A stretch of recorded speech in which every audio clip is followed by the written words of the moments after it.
Bon, salut la gang. On va travailler un petit peu sur des outils qui vont nous aider à continuer notre super méga défi.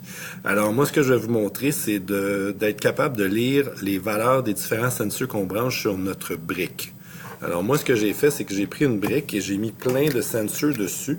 Et je vais vous montrer par l'entremise de notre logiciel, qui va être Lego Mindstorm, comment ça fonctionne. Donc la première chose que je vais faire, c'est que moi, les options que tu vois ici, là, toutes ces valeurs-là qui sont reliées à un sensor infrarouge, un gyroscope, un sensor de toucher, puis un sensor de lumière, ben, ça va nous permettre d'avoir des valeurs différentes, puis qu'on va être capable d'utiliser.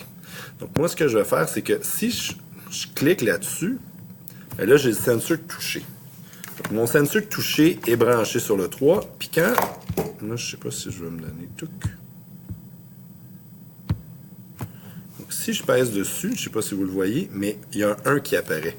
Donc là, si je mets juste vous voyez mon curseur, quand je pèse sur mon sensor, regardez le touc, bien là, mon sensor sent 1. Donc ça veut dire qu'il va envoyer, si j'ai quelque chose, je touche quelque chose avec mon sensor, le sensor tactile.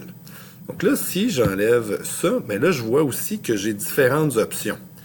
Donc là, moi ici, j'ai mon sensor de lumière qui, lui, travaille présentement en couleur. Donc là, lui, je vais le changer. Je veux avoir intensité de lumière ambiante.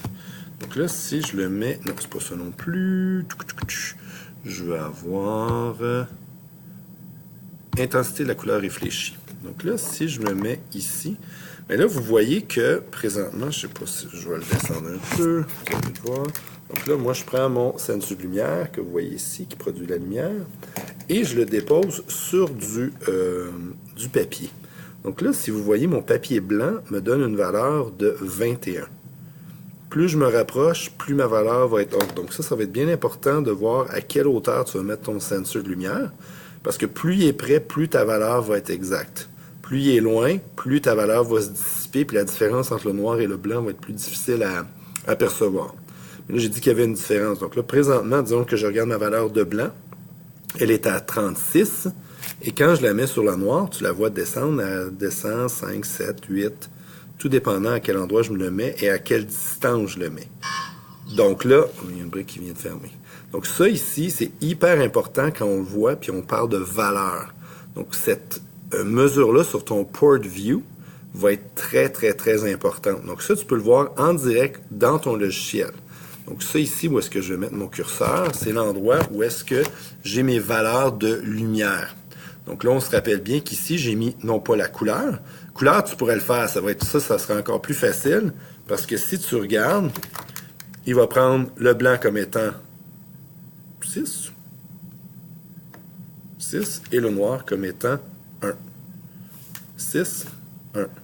Donc ça peut être une autre façon d'être moins précis, mais moins de choix. Donc sur le noir, on sait que c'est 1. Quand je suis sur le blanc, c'est 6. Donc ça veut dire que le sensor attribue une valeur. 6, c'est la valeur blanche. Noir, c'est 1. Donc ça peut être quelque chose qui peut être intéressant. Les autres sensors qui sont intéressants, on a parlé du sensor touché qui est ici. Le sensor ici va nous permettre de voir la distance. Donc là, je ne sais pas si vous le voyez, là, c'est celui qui allume ici avec les deux yeux, qui ressemble à Wall-E.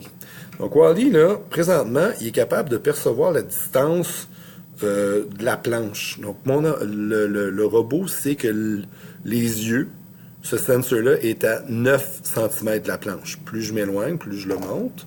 Et là, vous voyez que ma valeur augmente. Plus je le descends, ma valeur diminue. Donc ça, quand tu as un objet en face de toi, ça peut être vraiment très intéressant. Donc ça, c'est le sensor infrarouge avec lequel tu vas travailler. L'autre qui est intéressant, mais que je connais beaucoup moins, c'est le sensor de rotation. C'est le gyroscope. C'est celui-là ici. Donc là, ce qui arrive, c'est que, je ne sais pas si tu vois, mais quand je bouge en rotation mon robot, ben moi, ça va me permettre d'avoir différentes valeurs. Je vais être capable de voir où est-ce qu'il va être par rapport à son angle de départ. Donc, si tu le mets à 0, tu dis, ben mon 0, je fais face comme ça. Puis dès que j'ai une valeur qui change, si je tourne à droite, si je tourne à gauche, ben mes valeurs changent. Donc, là, tu le vois pas, là, mais ça veut dire que quand je le prends, là, si tu le regardes, là, je le mets plat. Quand je le change, mes valeurs diminuent. Quand je le mets de l'autre côté, ben, diminue parce que je suis dans le négatif, là, mais là, vous voyez mes valeurs. Donc ça te permet. Puis ça, en passant, si tu regardes, là, je sais que mes valeurs sont pas super bonnes, mais quand je le promène ici, donc tu vas l'amener sur les carrés en haut.